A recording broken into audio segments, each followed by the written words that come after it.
آج میں آپ لوگوں کو بہت زبردست ایک چیز بتانے جا رہا ہوں۔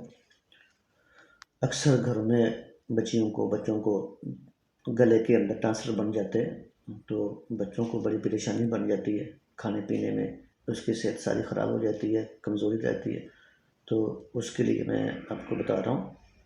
آپ نے سب سے پہلے تو کھٹی چیزوں سے پرہیز کرنا ہے یا بچے کو کرانا ہے۔ اس کے بعد ٹھنڈا پانی، کولڈ ڈرنک، اچار وغیرہ ان سے بچانا، بچے کو بادی چیزوں سے بچانا ہے۔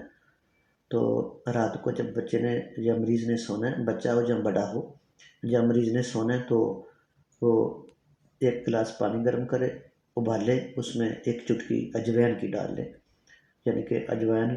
کے پانی کے اس کو غرارے کرنے رات کو جب سونا ہے اور جب صبح اٹھنا ہے، ٹھیک ہے۔ تو یہ اس کو روزانہ کرانا کم سے کم 3 ماہ تک، یہ گلے کے اندر ٹانسلر کی میں بات کر رہا ہوں۔ تو اجوائن پانی میں ابال کر اس کے غرارے کرانا رات کو جب سونا ہے، اور صبح سب سے پہلے پھر یہ کام کرنا ہے۔ اس کے بعد یہ جو ہلدی ہوتی ہے، ہمبا ہلدی لینی ہے، ہمبا ہلدی بریک پیس کر، تو کسی چیز کے ساتھ لگا کر،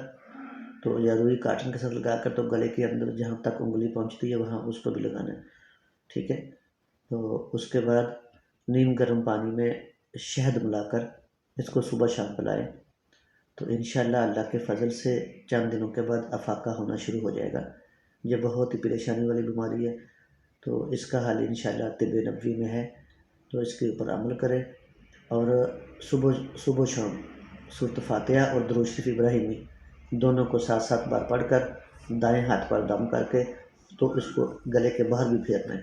ٹھیک ہے۔ اس کا ثواب بھی بہت زیادہ ہے، دیکھو درود شریف کا ثواب بہت زیادہ ہے،